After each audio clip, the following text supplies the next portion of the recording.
আরও 200 টাকা বেশি দেবেন বাবু? নন্দার কথায় বেশ রেগে গেল গিন্নি। হ্যাঁ রে নন্দা, আগের মাসেই তো তোর মাইনে 200 টাকা বাড়িয়ে দিলাম, আবার 200 টাকা বেশি? তোর তো দেখছি কিছুতেই দাবি মেটে না আর। গিন্নিকে বললাম, আহা গিন্নি, এত রাগ করলে চলে? নন্দাকে আরো 200 টাকা দিলাম। ওর মুখে দেখলাম তখন কি খুশির হাসি। টাকাটা নিয়ে ও ব্যস্ত হয়ে পড়ল ঘরের কাজে। নন্দা মেয়েটা বেশ চুপচাপ, তেমন কথা বলে না। এক মনে নিজের কাজ করে বেরিয়ে পড়ে অন্য বাড়ির কাজে। সব সময় সে কাজ করে চলে, যেন ওর ক্লান্তি নেই। নন্দা এ বাড়িতে কাজে এসেছে মাস কয়েক হলো। আগে একজন কাজ করত, সে কাজ ছাড়ার সময় নন্দাকে কাজটা দিয়ে গেছিল। নন্দা তাড়াতাড়ি করে কাজ করলেও নন্দার কাজ বেশ পরিষ্কার আর গোছালো, তাই গিন্নিও আপত্তি করেনি। সেদিন বসার ঘরে ঢুকতেই অবাক হলাম দেখে আমাদের বাড়ির কাজের মেয়ে নন্দা আমার ইংরেজি খবরের কাগজটা মন দিয়ে পড়ছে। জিজ্ঞেস করলাম, কি রে নন্দা, তুই ইংরেজি কাগজ পড়তে পারিস? নন্দা শুধু মাথা নেড়ে সম্মতি জানালো। বললাম, কতদূর লেখাপড়া শিখেছিস তুই? নন্দা বলল, মাধ্যমিক পাশ করে 11-এ ভর্তি হয়েছিলাম দাদাবাবু, কিন্তু বস্তির মেয়ে তো আমি, তাই বাম্মা তাড়াতাড়ি বিয়ে দিয়ে দিল, তাই আর পড়া হয়নি। আমি সেদিন অবাক হলাম মেয়েটার দুর্দশার কথা ভেবে।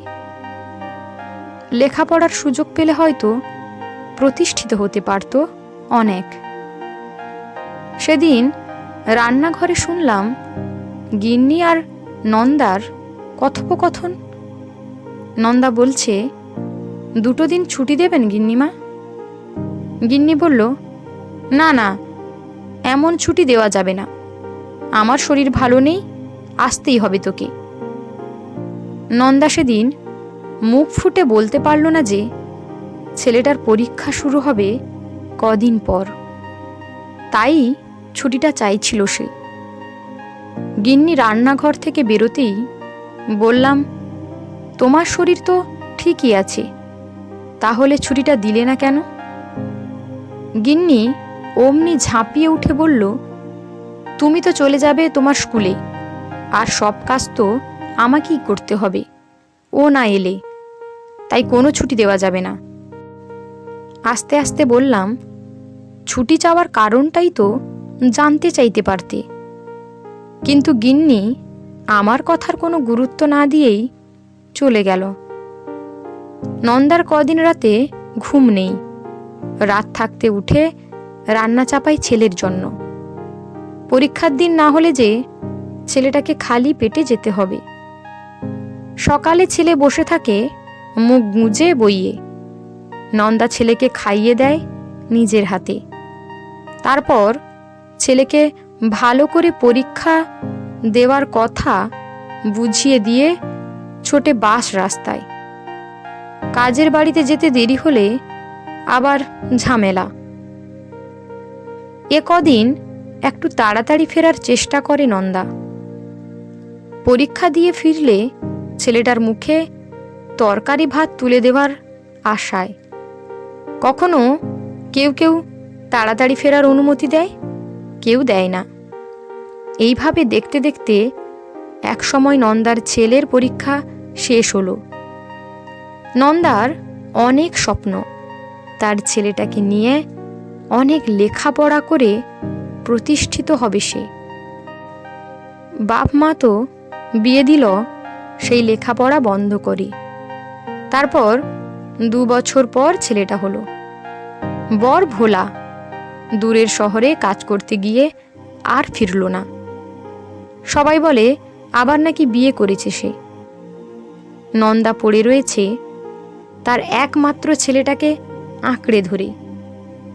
নিজে শত কষ্ট করলেও ছেলের সব প্রয়োজন মেটায় নন্দা। যদিও উঁচু ক্লাসে ওঠার পর থেকে ছেলের টিউশনি পড়ার টাকা জোগাড় করতে হিমশিম খেতে হয়েছে নন্দাকে, কিন্তু তাও নন্দা থামেনি। নিজে খেটে ছেলের লেখাপড়ার টাকা যোগান দিয়েছে। আজ সকালে খবরের কাগজটা পেতেই আমি আত্মহারা। আমার স্কুলের ছাত্র আনন্দ এবারের উচ্চ মাধ্যমিকের কৃতি প্রথম 10 জন ছাত্রছাত্রীদের মধ্যে একজন। বারবার বলছি, সত্যি ছেলেটা জিনিয়াস। ওই ছেলে আমাদের স্কুলের নাম উজ্জ্বল করল। আমি খুব খুশি আনন্দের শিক্ষক হিসাবে। রিটায়ার হওয়ার 1 বছর আগে আমার এটা অনেক বড় প্রাপ্তি। এর আগে আমাদের স্কুলের কোনো ছাত্রছাত্রী এত ভালো রেজাল্ট করতে পারেনি। তাড়াতাড়ি করে রেডি হলাম, দামি শার্ট প্যান্ট বুট পরে। আজ সাংবাদিকরা স্কুলে আসতে পারেন। যতই হোক, আমি কৃতি ছাত্রের শিক্ষক বলে কথা। গিন্নি সামনে বলে চলেছে, কি আক্কেল নন্দাটার, না বলে কয়ে হুট করে কামাই, আর ওকে কাজে রাখলে চলবে না বলে দিলাম। আমার এখন এসব শোনার মোটেই ইচ্ছা নেই। বেরিয়ে পড়লাম স্কুলের উদ্দেশ্যে। স্কুলে পৌঁছে আনন্দকে অনেক আশীর্বাদ করলাম। রেজাল্ট দেওয়া হচ্ছে, সব মাস্টার মশাই সেখানে উপস্থিত। একজন শিক্ষক বললেন, আনন্দ, তুমি এত ভালো রেজাল্ট করেছো, তোমার জুনিয়র ভাই বোনদের একটু বলো তোমার অধ্যাবসায়ের কথা। আনন্দ বলতে শুরু করলো, আমি তো শুধু লেখাপড়া করে গেছি মন দিয়ে, সফলতা পেয়েছি, তাই আপনারা আমার সাফল্য দেখছেন। কিন্তু এর পেছনে আছে একটা মানুষের কঠোর পরিশ্রম, যার জন্য আজ আমি তাকে দেখাবো আপনাদেরকে। আমাদের স্কুলের সেরা ছেলেটা হঠাৎ ছুটে গেল স্কুলের গেটের কাছে। দেখলাম হাত ধরে টেনে আনছে একজন মহিলাকে, কিন্তু এই মুখটা তো আমার চেনা। এ যে আমার বাড়ির কাজের মেয়ে নন্দা। আজ আমি আরও মুখ তুলে তাকাতে পারছি না নন্দার দিকে।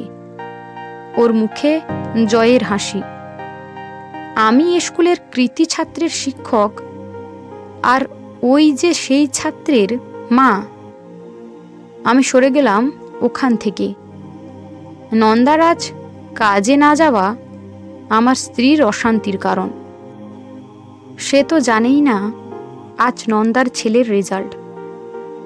আমার স্কুলের যে ছাত্রের জন্য আমি এত খুশি, পরীক্ষার দিনগুলোতে তার মা ছুটি পর্যন্তও পায়নি ছেলেটাকে ঠিক মতো খাবার দেওয়ার জন্য। একদিন ওই ছেলেটার একটা নতুন বই কেনার জন্য 200 টাকা বেশি দিতে গিয়ে কথা শুনিয়েছে আমার স্ত্রী। আসলে আমরা এত ভাবতেই পারি না যে একটা কাজের মেয়ের সন্তান এত মেধাবী হতে পারে। বাস্তবেও কিন্তু এমন হয়। আমরা শুধু নিজেদের সমস্যাগুলো দেখি, কিন্তু ওদের প্রয়োজন আছে ছুটির কিংবা টাকার। অনেক সময় আমরা সেসব ভুলে যাই।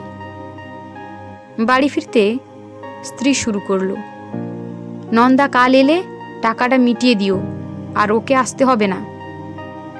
নিজের সন্তানের জীবনের এমন একটা গুরুত্বপূর্ণ দিনে মা কাজে আসেনি বলে তার কাজটা চলে যাচ্ছে। পুরো ঘটনাটা না জানলে হয়তো আমি এটাই করতাম। স্ত্রীকে পাশে বসিয়ে বললাম, তোমার ছেলে যদি পরীক্ষায় সেরা 10 জনের একজন হতো, তুমি কি ছেলের পাশে থাকতে না? গিন্নি অবাক হয়ে বলল, তার মানে? সবটা বলতেই গিন্নির চোখে মুখে ফুটে উঠল অনুশোচনার ছাপ। পরের দিন সকালে আমাকে তাড়াতাড়ি ঘুম থেকে তুলে বাজারে পাঠালো। বাজার আনতেই নিজেই রান্না চাপিয়েছে দেখলাম। নন্দা বোধহয় আঁচ করে এসেছিল বকা শুনবে। চুপ করে এসে ঘরের কাজে হাত দিতেই গিন্নি বলল, সোফায় বস, আমি আসছি। নন্দার চোখে মুখে দুশ্চিন্তা। আমি দেখলাম আমার রাগী গিন্নি হাতে এক গাদা টিফিন বক্স এনে ধরিয়ে দিল নন্দার হাতে। বলল, বলিসনি কেন সব কিছু বল। এগুলো ছেলেটাকে খাওয়াস, বলিস আমি পাঠিয়েছি, আর একদিন আনিস আমার বাড়ি। ছেলে মেয়ে বড় হয়ে ভুলতে বসেছে আমাদের কথা, তাই মেজাজ ঠিক থাকে না রে। যা, 2 দিন ছুটি, তোর সব কাজ আমি সামলে নেব। আমি বললাম, নন্দা, এই নে, এটা আমার প্রিয় ছাত্র আনন্দর জন্য উপহার, তার মাস্টার মশাইয়ের তরফ থেকে, বলে 2টো নতুন জামার প্যাকেট ধরিয়ে দিলাম ওর হাতে। নন্দা অবাক হয়ে তাকালো আমার দিকে। আমি বললাম, হ্যাঁ রে নন্দা, আমি তোর ছেলের স্কুলের সেই শিক্ষক যে কিনা তোর ছেলের সাফল্য দেখেছে, তার পেছনে থাকা তোর পরিশ্রমের খোঁজ রাখেনি। আজ নন্দার মুখে সেই হাসিটাই দেখলাম, যেটা আগের বার 200 টাকা বেশি দিয়ে দেখেছিলাম।